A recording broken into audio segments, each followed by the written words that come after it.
যতগুলো প্রশ্ন করেছি কোনো প্রশ্নের তুমি সঠিক উত্তর দিতে পারোনি। মধ্যে মধ্যে মনে হয় যে তোমার সার্টিফিকেট গুলো জালি, জানো তো? কি বলো?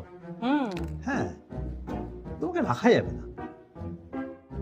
লাস্ট চান্স স্যার, আর একটা প্রশ্ন করে আমি 100% উত্তর দিতে পারবো স্যার। বেশিরভাগ সময় আমি লিখে লিখে স্যার ভুল করেছিলাম, তো এর জন্য মাথায় নেই স্যার। ঠিক আছে, লাস্ট চান্স। আপনি জিজ্ঞাসা করুন। আচ্ছা, তুমি কি বিবাহিত? বিয়ে? হ্যাঁ স্যার, বিয়ে করেছি। হ্যাঁ, বিবাহিত? বাহ, তাহলে তোমার চাকরি পাক্কা 100%। হ্যাঁ, আমার চাকরি পাকা শুধু বিয়ের জন্য? আসছি স্যার। স্যার একটা কথা বলবো। বল। 3 বছর হয়ে গেল আমি আপনার এখানে চাকরি করছি। একটা জিনিস দেখতে পাচ্ছি, আপনি বিবাহিত হলে তাকে আগে চাকরিতে নিচ্ছেন। এটার ব্যাপার কি স্যার? ইন্টারেস্টিং প্রশ্ন। এর দুটো কারণ আছে।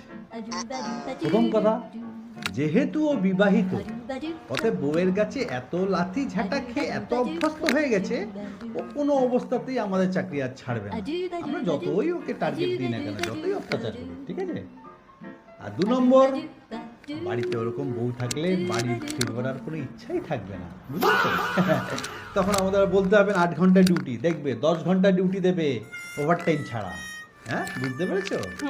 বুঝতে পেরেছি স্যার। കിളിയേ കിളിയേ മണി മണി മേഘത്തോപ്പിൽ ഒരു മലപ്പുറം